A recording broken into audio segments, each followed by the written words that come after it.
ప్రేమించెదన్ అధికముగా ఆరాధింతున్ ఆసక్తితో ప్రేమించెదన్ అధికముగా ఆరాధింతున్ ఆసక్తితో పూర్ణ మనస్సుతో ఆరాధింతున్ నిన్ను పూర్ణ బలముతో ప్రేమించెదన్ నిన్ను పూర్ణ మనస్సుతో ఆరాధింతున్ నిన్ను పూర్ణ బలముతో ప్రేమించెదన్ నీకే ఆరాధన ఆరాధన యేసయ్యా ఆరాధన ఆరాధన నీకే ఆరాధన ఆరాధన యేసయ్యా ఆరాధన ఆరాధన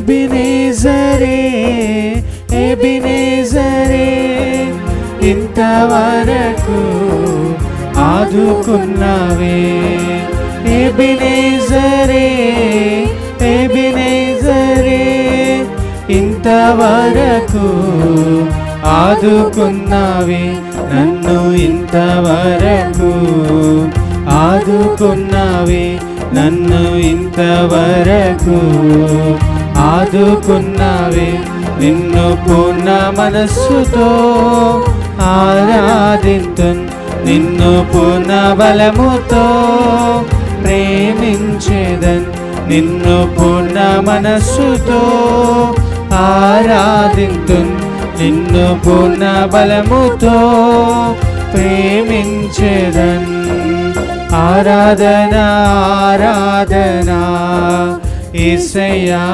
ఆరాధన ఆరాధన నీకే ఆరాధన ఆరాధన యేసయ్యా ఆరాధన ఆరాధన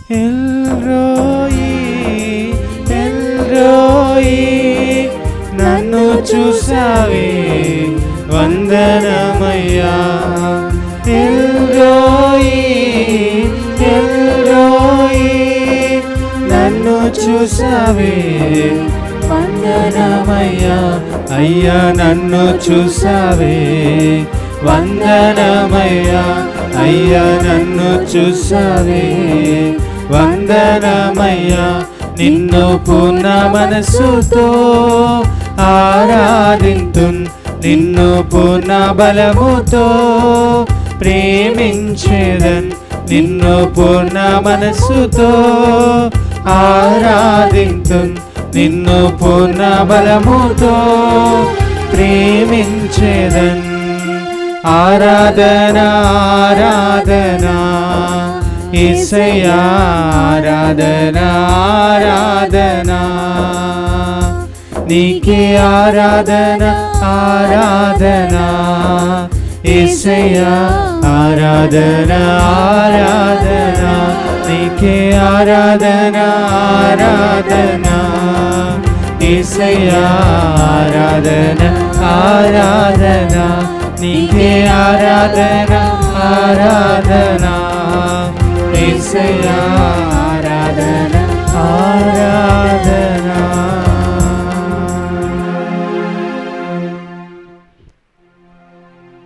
పరిశుద్ధ పరమ దివ్య సప్తరసాదమునకు సదాకాలము ఆరాధన స్తుతి స్తోత్రములు మహిమలు కలుగునుగాక.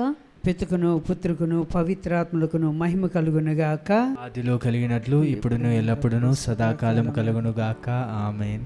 పరిశుద్ధ పరమ దివ్య సప్రసాదమునకు సదాకాలము ఆరాధన స్తుతి స్తోత్రములు మహిమలు కలుగునుగాక. పితకును పుత్రుకును పవిత్రాత్మలకును మహిమ కలుగునుగాక. ఆదిలో కలిగినట్లు ఇప్పుడును ఎల్లప్పుడును సదాకాలము కలుగునుగాక. ఆమేన్. పరిశుద్ధ పరమ దివ్య సప్తరసాదమునకు సదాకాలము ఆరాధన స్తుతి స్తోత్రములు మహిమలు కలుగునుగాక. పితకును పుత్రుకును పవిత్రాత్మలకును మహిమ కలుగునుగాక. ఆదిలో కలిగినట్లు ఇప్పుడును ఎల్లప్పుడును సదాకాలం కలుగునుగాక. మహాపరిశుద్ధుడైనటువంటి తండ్రి, మమ్మలను అనేక ఆపదల నుంచి కాపాడుతున్నావు. దిక్కులేనటువంటి వారికి అండగా నిలిచి ఉన్నావు. జీవితం అంతా కూడా మీకు ఎన్నలేని స్తుతులు స్తోత్రాలు చెల్లిస్తున్నాము దేవా. దయగల సర్వేశ్వర, ఇదిగో ప్రభా, మరి యొక్క కార్యక్రమాన్ని చూస్తున్నటువంటి అందరినీ కూడా ప్రత్యేక విధంగా నీ యొక్క ఆశీర్వాదాలను కురిపించండి. మరి నీ యొక్క పరిశుద్ధ ఈ ఆరాధన తిలకిస్తూ ఉన్నటువంటి అందరినీ, వారి యొక్క కుటుంబాలను ప్రత్యేక విధంగా బలపరచుము నా తండ్రి. దేవా, ఇదిగోనైనా కరోనా అనేటటువంటి ఈ మహమ్మారి గత 2 సంవత్సరాల నుంచి అనేక మంది అమాయక బిడ్డలను పొట్టన పెట్టుకుంది. ఎంతోమంది సేవకులను సేవకురాళ్ళను హతమార్చింది తండ్రి. ఇంకా ఎంతోమంది దీనివలన అనాథులుగాను, మరి అన్నీ కోల్పోయి ఏమీ లేనటువంటి దీనస్థితిలో జీవిస్తూ ఉన్నటువంటి వారు, ప్రభువా, వారి యొక్క కన్నీటిని తుడిచిన వాడువు నీవే. వారికి ఓదార్పునిచ్చినటువంటి దేవుడువు నీవే.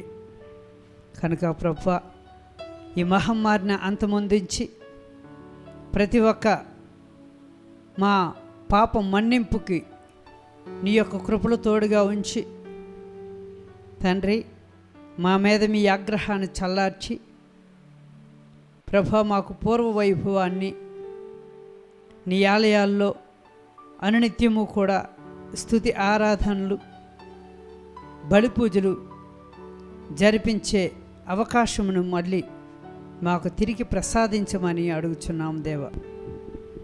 ప్రభువా, మరి ఇంకా ఎంతోమంది ఆర్థిక సమస్యలతో సతమతమైపోతున్నటువంటి బిడ్డలు, నిరుద్యోగ సమస్యలతో సతమతమవుతున్నటువంటి బిడ్డలు, కుటుంబంలో సరైనటువంటి సఖ్యత లేక సతమతమవుతున్నటువంటి వారు, గర్భఫలము లేక తలడిల్లుతున్నటువంటి మరి ఆ యొక్క అభాగ్యుల యొక్క వేదనలు, ఇవన్నీ నీకు ఎరికే నా ప్రభువా. వారందరికీ కూడా నా తండ్రి, ఇదిగోనైనా ఈ పరిశుద్ధ దివ్య సప్రసాద ఆరాధన ద్వారా నీ ప్రత్యేకమైనటువంటి ఆశీర్వాదాలు కురిపించి వారి యొక్క క్రియలకు తగ్గట్టుగా సరైనటువంటి ప్రతిఫలాన్ని ప్రసాదించమని ఈ మడవలను మానాథుని మీ కుమారుడైన క్రీస్తు ద్వారా అడిగి వేడుకొనుచున్నాము తండ్రి. ఆమేన్. తండ్రి వందనం, తండ్రి వందనం, క్రీస్తువా వందనం, క్రీస్తువా వందనం, పరిశుద్ధాత్మ దేవా వందనం, పరిశుద్ధాత్మ దేవా వందనం, మమ్ము నడిపించు తండ్రి వందనం, మమ్ము నడిపించు తండ్రి వందనం, మా రక్షకుడైన యేసువా వందనం, మా రక్షకుడైన యేసువా మాకు వందనం, జ్ఞానమునిచ్చే పరిశుద్ధాత్మ దేవా వందనం, మాకు జ్ఞానమునిచ్చే పరిశుద్ధాత్మ దేవా వందనం. Praise the lord, praise the lord, hallelujah, hallelujah, hallelujah, hallelujah, hallelujah, hallelujah. Praise the lord, praise the lord, praise the lord, praise the lord, praise the lord. Praise the lord. క్రీస్తునాథుని యందు మిక్కిలి ప్రియ సహోదరి సహోదరులారా, ఈ యొక్క కార్యక్రమంలో పాలు పంచుకున్నటువంటి మీ అందరికీ కూడా ప్రభు పేరట ఆశీర్వచనాలతో మిమ్మల్ని ఆహ్వానిస్తూ ఈ యొక్క ప్రోగ్రాం ద్వారా మీరు అనేకమైనటువంటి మేలులు ప్రభు యొక్క కృప ద్వారా పొందాలని ఆశిస్తూ మరి ఈ యొక్క కార్యక్రమాన్ని మొదలెట్టుకుందాం. ముందుగా పరిశుద్ధ పఠనాలు మనం ధ్యానించుకుందాం. సిరాకు పుత్రుడైన యేసు జ్ఞాన గ్రంథము 18వ అధ్యాయము వచనములు 8 నుంచి 18 వరకు. నరుడు ఏపాటివాడు, అతని వలన ఏమి ప్రయోజనము? అతడు చేయు మంచికి కానీ చెడుకి కానీ విలువెంత? నరుడు 100 ఏండ్ల జీవించినచో దీర్ఘకాలము బ్రతికినట్లే, కానీ అనంతకాలములో పోల్చి చూచినచో ఆ 100 ఏండ్ల సాగరములో ఒక్క నీటి చుక్క వంటివి, ఒక ఇసుక రేణు వంటివి. కనుకనే ప్రభువు నరుల పట్ల మిక్కిలి ఓర్పు చూపును, వారి మీద దయను కృమ్మరించును. నరులు మృత్యువాతో పడుదురని గ్రహించి వారిని ఉదారముగా క్షమించును. నరుడు తోటి నరునిపై మాత్రమే దయచూపును, కానీ ప్రభువు ప్రతి ప్రాణిని కరుణతో చూచును. ఆయన నరులను మందలించుచు, చక్కదిద్దుచు, ప్రబోధించుచు, కాపరి తప్పిపోయిన గొర్రెల వలె వారిని మరలా తన చెంతకు కొనివచ్చును. ఆయన దిద్దుపాటునకు లొంగి ఆయన ఆజ్ఞలకు తలయొగ్గి వారిపై ఆయన కరుణ చూపును. నాయనా, నీవు దానము చేయనప్పుడు నిందావాక్యములు పలకవలదు. ఇతరులకు ఇచ్చినప్పుడు వారి మనసును ఒప్పింపవలదు. మంచు కురిసినప్పుడు ఎండ వేడిమి సమసిపోవును గదా. నీవిచ్చు వస్తువుల కంటే కూడా నీ మాటలు ముఖ్యము. కరుణాపూరిత వాక్యములు ప్రశస్త దానము కంటే శ్రేష్టమైనవి. కానీ ఉదార స్వభావం ఆ రెండింటికి కూడా ఇచ్చును. మూర్ఖుడు ఏమియు ఇయ్యక వచ్చిన వారిని అవమానించును అని వారికి అనిష్టముగా నిచ్చు దానమననే ఎవడునూ ప్రీతితో చూడడు గదా. క్రీస్తునాథుని యందు మిక్కిలి ప్రియ సహోదరి సహోదరులారా, ఒకసారి మహారాజు తన యొక్క సేవకులతో పల్లకీలో ఊరేగుతూ ఉన్నాడు. అలా ఊరేగుతున్నటువంటి మహారాజుకి ఒక సన్యాసి ఎదురయ్యాడు. ఆ సన్యాసి ఒంటి మీద బట్టలు లేవు, బూడిద జల్లుకున్నాడు. ఏదో ఒక చిన్న గుడ్డ పీసు తీసుకొని గోసు కట్టుకున్నాడు. చేతిలో ఒక చిన్న కర్ర ఉంది. ఈ స్థితిలో ఉన్నటువంటి సన్యాసి రాజుగారు వస్తున్నారని చెప్పేసి భయంతో ఒక ప్రక్కకి ఒదిగి వినయంగా నిల్చున్నాడు. పల్లకీలో వెళ్తున్నటువంటి మహారాజు ఆ మోస్తున్నటువంటి వాళ్ళని ఆపమని కిందకి తిరిగి ఆ సన్యాసి దగ్గరికి వెళ్ళి చేతులు జోడించి నమస్కారం చేస్తాడు. అక్కడున్నటువంటి సామంతులు, ప్రధానమంత్రులు, సేవకులు, ఈయన సైన్యం అందరూ కూడా ఆశ్చర్యపోతారు. దండం పెట్టిన తర్వాత ఆయన యొక్క పల్లకీలో ఉన్నటువంటి కొన్ని రత్నాలు మూట తీసి ఆ సన్యాసి చేతిలో పెడతాడు. పెట్టినప్పుడు సన్యాసి అంటాడు, అయ్యా నాకెందుకు ఈ విలువైనటువంటి ఆభరణాలు అని అడుగుతాడు.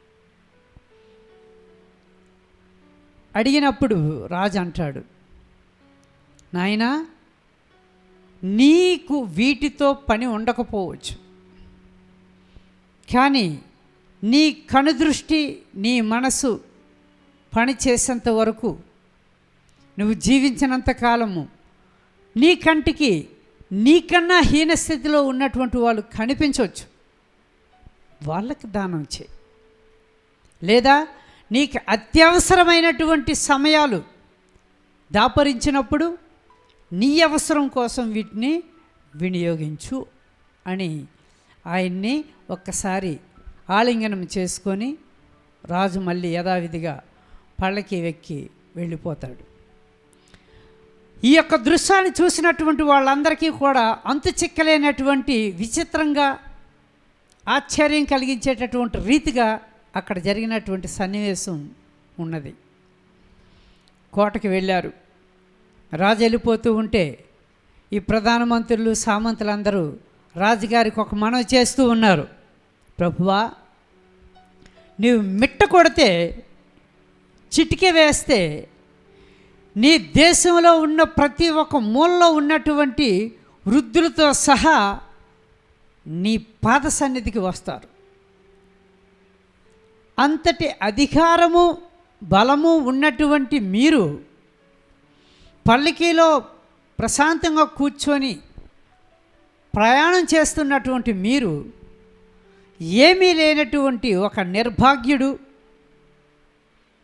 ఒక సన్యాసి, సరైనటువంటి వస్త్రం కూడా లేదు, పల్లకీ దిగి వచ్చి ఆయనకి నమస్కరించి ఆయనకి సత్యోపదేశాన్ని చేసి విలువైనటువంటి ఆభరణాలు కూడా ఇచ్చారు.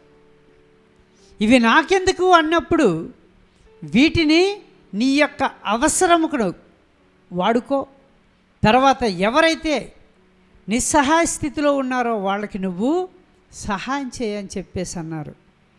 ఏమిటి ఈ వింతైనటువంటి ఈ పరిమాణం, ఏమిటి ఈ పరిణామం అని అడుగుతారు.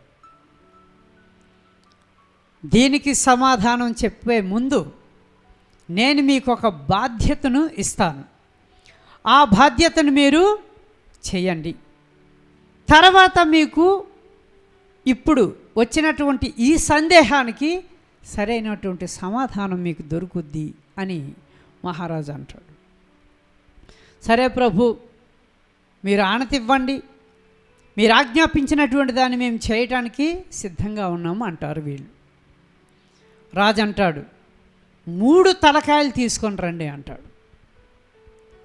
ఒకరు మొహం చూసుకుంటున్నారు వీళ్ళు. 3 తలకాయలు, ఏం తలకాయలు ప్రభువా అని అడుగుతారు. 1 సింహం తలకాయ, 2 మేక తలకాయ, 3 మనిషి తలకాయ. వీళ్ళకి అంతు చిక్కలేనటువంటి టెన్షన్ మొదలైంది. వీళ్ళకి ఆందోళనకు గురవుతున్నారు. సింహం అంటే ఏదో వేటగాడి దగ్గరికి వెళ్ళి ఏదో వాడికి చెప్పి తీసుకురావచ్చు, మేకపోతుని తీసుకురావచ్చు, మనిషి తలకాయ ఎలా తీసుకురావాలా అని ఆలోచనలో పడ్డారు. ఇది మళ్ళీ తిరిగి ప్రశ్న వేస్తే రాజు ఎక్కడ మళ్ళీ ఆగ్రహించి మళ్ళీ వీళ్ళకి శిరస్సాధనం విధిస్తాడో అని భయంతో వీళ్ళు తలదించుకొని వెళ్ళిపోయారు. వెంటనే ఒక వేటగాడి దగ్గరికి వెళ్ళి, పోయి నిన్న మహారాజు అడవికి వెళ్ళి వేటాడి ఒక సింహాన్ని చంపి దాని యొక్క తలకాయ తీసుకురమ్మన్నారు, దానికి తగ్గ విధమైనటువంటి పారితోషికం కూడా మీకు ఇచ్చారని చెప్పేసి వాడికి కొంత ధనం ఇస్తారు. వాడు రాజాజ్ఞను మీరటం మరి మంచిది కాదని చెప్పేసి ఈ వేటగాడు వెళ్ళి అడవిలో వేటాడి కొన్నాళ్ళకి ఆ సింహం తలకాయ తీసుకొని వస్తాడు. బాగానే ఉంది. తర్వాత ఈ మాంసం అమ్మినటువంటి వాడి దగ్గరికి వెళ్ళి మేకపోతు తలకాయ తీసుకుంటారు. బాగానే ఉంది. మూడో తలకాయ మనిషి తలకాయ ఎక్కడ దొరుకుద్ది. ఆ తర్వాత ఈ గ్రూపులో ఉన్నటువంటి ఒక ఆయనకు ఒక ఆలోచన వస్తుంది, సరే మనం శ్మశానం దగ్గరికి వెళదాం, చనిపోయినటువంటి వారిని తీసుకొచ్చినప్పుడు ఆయన యొక్క తలకాయ మనం ఏదో ఒక రకంగా తీసుకొద్దాం అని చెప్పేసి బయలుదేరుతారు. ఫస్ట్ రోజు, సెకండ్ రోజు, థర్డ్ రోజు ఇలాగ కొన్ని రోజులు వెళ్ళేసరికి ఎవడు శవము అక్కడికి రాలే. కొన్ని రోజులు పోయిన తర్వాత ఒక ముసలాయన చనిపోతే ఆయన తీసుకొస్తున్నప్పుడు వీళ్ళందరూ కూడా శ్మశానంలో కాసి ఆ ముసలాయన శవాన్ని దించగానే మాకు ఈయన తలకాయ కావాలన్నారు. అనేసరికి ఆ ముసలాయన యొక్క కుటుంబీకులందరూ కూడా ఆగ్రహంతో కర్రలిచ్చుకొని కొట్టడం ప్రారంభించారు. ఎవర్రా మీరు, నర్రూపు రాక్షసులా ఏంటి, చచ్చిపోయినటువంటి ముసలాయన తలకాయ అడుగుతున్నారు, గొరిపోయి తలకాయని కాదు ఏంటి, అసలు ఏం చేసుకుంటారు దీన్ని, మీరేదో చేతబడులు అయ్యి చేసేవాళ్ళగా ఉన్నారని చెప్పేసి వాళ్ళని తరిమి కొడతారు. ఓరు దేవుడా, ఎక్కడ దొరుకుద్ది మనిషి తలకాయ, ఎక్కడ దొరుకుద్ది అని చెప్పేసి వీళ్ళు శత విధాల ప్రయత్నాలు చేసిన తర్వాత మళ్ళీ ఇంకొకటికి ఆలోచన వచ్చింది, అరే మనం కాసేపు ఆ పక్కన ఎక్కడో దాక్కుందాం, ఆ ముసలాడిని పూర్తి చేసిన తర్వాత రాత్రి వెళ్ళి మనం ఆ గోతులో ఉన్న ముసలాడిని పైకి లేపి ఆ తలకాయ కట్ చేసి తీసుకొద్దామని. సరే అని చెప్పేసి కొంతవరకు వెయిట్ చేశారు. అంత్యక్రియలన్నీ అయిపోయి వెళ్ళిపోయారు.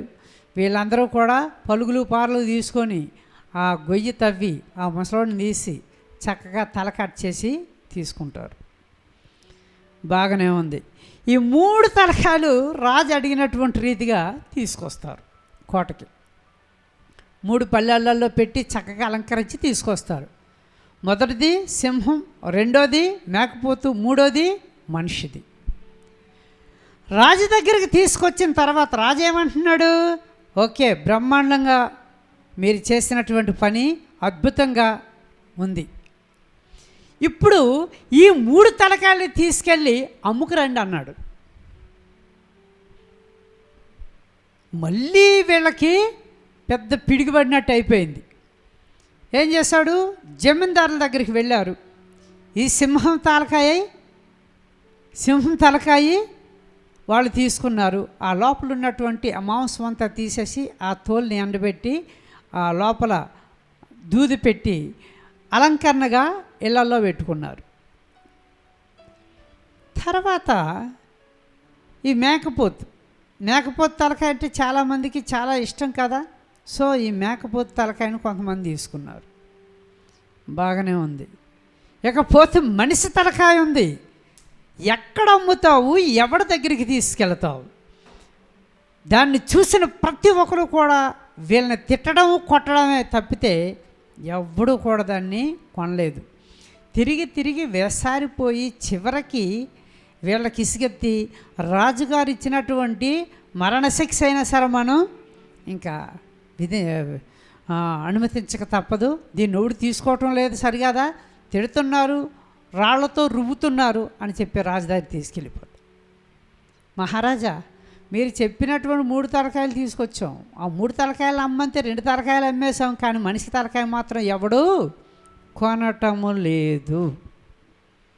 అప్పుడు రాజు అడుగుతున్నాడు, ఎందుకు దీన్ని ఎవడూ కొనటం లేదు? మనిషి అంటే ఈ సృష్టిలో అన్నిటికన్నా విలువైనవాడు, తెలివైనవాడు, మరి మహాబలశాలి కదా, ఎందుకు దానికి ఆ విలువ లేదంటే చచ్చిపోయినటువంటి శవం తలకాయ కాదండి అన్నారు. అంటే దానికి ప్రాణం లేదు కాబట్టి దానికి విలువ లేదు, ప్రాణం ఉంటే విలువ ఉంటుంది. కనుకనే మనిషికి జీవం ఉన్నంత కాలము సాటి మనిషిని ప్రేమించటంలో తప్పే ఉందయ్యా, అదే నేను చేశాను. ఆనాడు పల్లకి దిగొచ్చి ఆయన్ని నమస్కరించటం, ఆయనకి సహాయం చేయటం, ఆయన్ని ఆలింగనం చేసుకోవటం అన్నాడు. క్రీస్తునాథుని యందు మిక్కిలి ప్రియమైన ప్రియ సహోదరి సహోదరులారా, అందుకే దేవుడు ప్రవక్తలను, తన యొక్క కుమారుడైనటువంటి క్రీస్తు ప్రభును ఈ లోకానికి పంపించాడు. ఎందుకు పంపించాడు అంటే మనుషుల్లో ఒక ప్రేమ అనేటటువంటి బీజాన్ని నాటడానికి. అందుకే ఇక్కడ ఈనాడు సిరాకేసు జ్ఞాన గ్రంథంలో అంటున్నాడు, మృదువైనటువంటి సంభాషణ కలిగి ఎదుటి వాళ్ళ పట్ల ప్రేమ కలిగి జీవించు అంటున్నాడు. కానీ మనం మాత్రం అది మర్చిపోయి మనకు నచ్చినటువంటి రీతిగా జీవిస్తూ ఉన్నాం. అందుకే ఉపదేశకుడు యొక్క గ్రంథము 12వ అధ్యాయము వచనము 7లో చూస్తున్నట్లయితే, నరుడి దేహము ఏ మట్టి నుండి వచ్చినదో ఆ మట్టిలోనికే తిరిగిపోవును, అతని ప్రాణము మొదట దానిని దయచేసిన దేవుని చేరుకొనును అంటున్నాడు. నా ప్రియ సహోదరి సహోదరుడా, అంతటి విలువ కలిగినటువంటి ఈ మానవ జీవితం బ్రతికినంతకాలం మనుషుల పట్ల ప్రేమ, ఆత్మీయత, అనురాగము కలిగి ఉండాలి. ప్రాణం ఉన్నంత వరకే నువ్వేదైనా చెయ్యగలవు. కనుక మనందరమీ కూడా ఒకటి గమనించి, సిరాకేసు జ్ఞాన 10వ అధ్యాయము వచనములు 11లో చూస్తున్నట్లయితే, నరుడు చచ్చిన పిదప అతనికి దక్కినది పురుగులు, ఈగలు మాత్రమే. కనుక క్రీస్తునాథుని యందు మిక్కిలి ప్రియమైన ప్రియ సహోదరి సహోదరుడా, ఈ యొక్క ఆరాధన క్రమంలో మనం విన్నటువంటి ఈ యొక్క వేద పట్టణాలు, తదనంతరం నేను చెప్పినటువంటి ఈ యొక్క ఉపమానం ద్వారా మనము ఒకరి పట్ల ఒకరమి ప్రేమ, ఆత్మీయత కలిగి దేవుడు ఇచ్చినటువంటి ఆదేశానుసారం జీవించడానికి ప్రయత్నిద్దాం. పిత, పుత్ర, పవిత్రాత్మ నామమున ఆమేన్.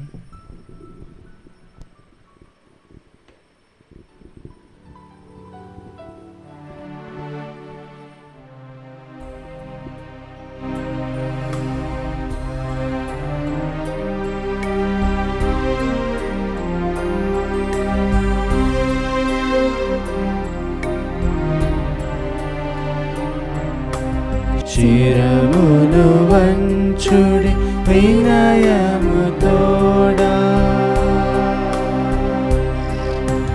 నూతన ఆరాధన ప్రజ్వలింప, గుప్తము నిండు పాత ఒప్పందం, పంచేంద్రియములు గ్రహించగల్గున విశ్వాసమిగా దైవరహస్యం.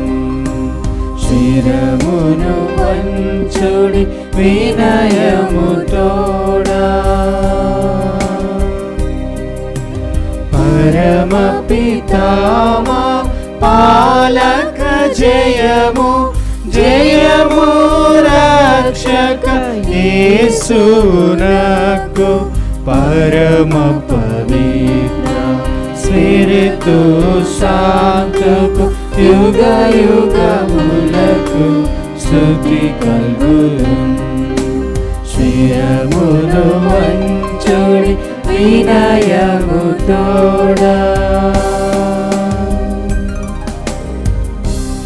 పరలోకము నుండి మీ ప్రజలకు దివ్యాహారమునిచ్చితిరి, ఇందులో మాధుర్యము నిండి ఉన్నది. ప్రార్థించుదము. ఓ సర్వేశ్వర, ఈ అద్భుత దేవద్రవ్యానుమానము ద్వారా మీ పాటుల జ్ఞాపక చిహ్నమును మా కొసంగా చిత్తగించితిరే. మీ దివ్య శరీర రక్తముల పరమ రహస్యములను మేము భక్తి శ్రద్ధలతో పూజింపను. మీ రక్షణ ఫలమును మేము నిరంతరము చవిచూడను. యుగ యుగములు జీవించుచు పాలన చేయు ఏలిన వారు మాకు అనుగ్రహించండి. ఆమేన్.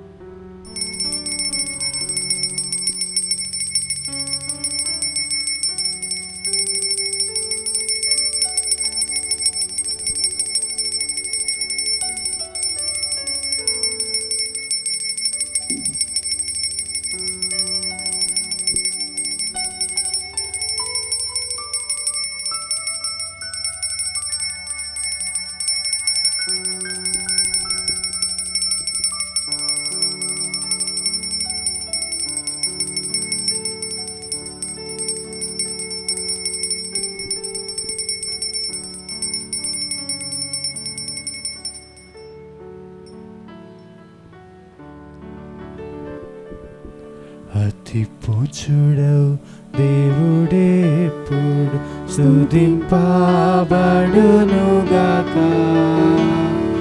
మాధుర్యము గలవారి నామం స్తుతింపబడునుగాక. నిజ దేవ మానవుడైన యేసు స్తుతింపబడునుగాక. పావనమైన వారి నామము స్తుతింపబడునుగాక. యేసువు యొక్క దివ్య హృదయం స్తుతింపబడునుగాక. యేసునాథుని పవిత్ర రక్తం స్తుతింపబడునుగాక. పీఠము యొక్క పరిశుద్ధ దేవద్రవ్యానుమానమందును వెంచేసియుండు యేసునాథుడు స్తుతింపబడునుగాక. ఓదార్చువారైన స్పిరితు సాంతు స్తుతింపబడునుగాక. దేవుని తల్లి మరియ మాత స్తుతింపబడునుగాక. ఆమె యొక్క అమలోద్భవం స్తుతింపబడునుగాక. కన్య తల్లి వారి నామము స్తుతింపబడునుగాక. ఆమె యొక్క మోక్షరోహణం స్తుతింపబడునుగాక. మరియ భర్త జోజొప్పగారు స్తుతింపబడునుగాక. తమ దూతలయందును తమ పునీతులయందును దేవుడెప్పుడు ఘనముగా స్తుతింపబడును